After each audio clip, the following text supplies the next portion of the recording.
Hi, this is Kim.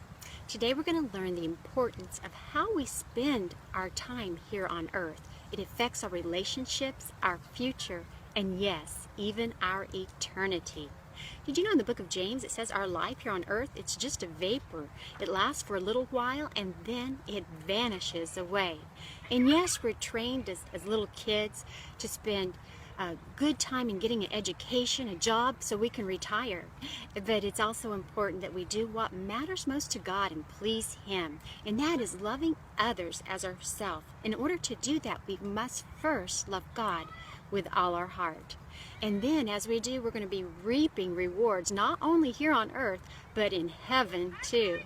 As we turn to 1 Samuel chapter 18, in verse 3, it says, Jonathan, now this is King Saul's son, he's of royal blood. He's speaking to David, the shepherd boy, and he says, Jonathan made a covenant with David because he loved him as himself. So here we see Jonathan fulfilled our first commandment. Love the Lord your God with all your heart and your neighbor as yourself. You know, as we continue to cultivate this in our friendships and our relationships, we're going to see something beautiful begin to happen. Like Jonathan, we're going to find people in our lives, then we can say like him, finally, I found someone in all the kingdom who loves the Lord as much as I do. You know, I was walking through the park the other day and I was watching a baseball game. It was toddlers, little 2, 3, 4-year-olds playing. And this little guy finally hit the ball off the tee and he started running the wrong way. And all the parents were saying, run the other way. So he started running towards first base.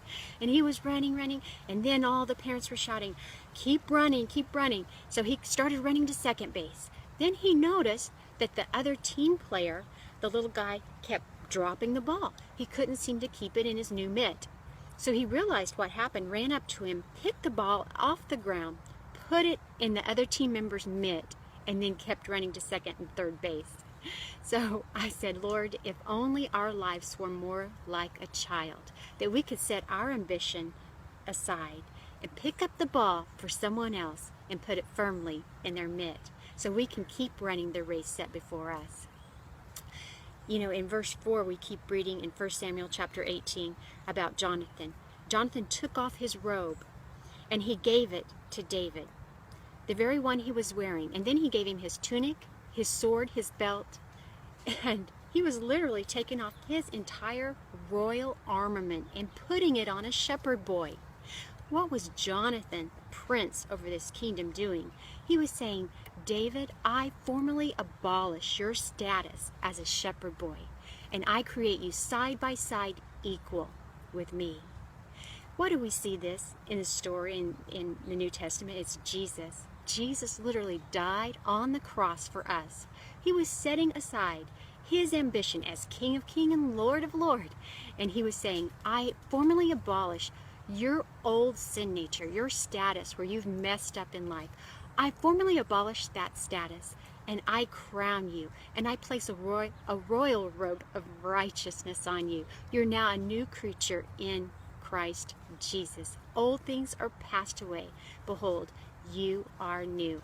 And I believe that the Lord is really implementing this in our lives right now. It's important this very hour, during this season, how you spend time here on earth, because you will reap rewards not only here but in heaven too.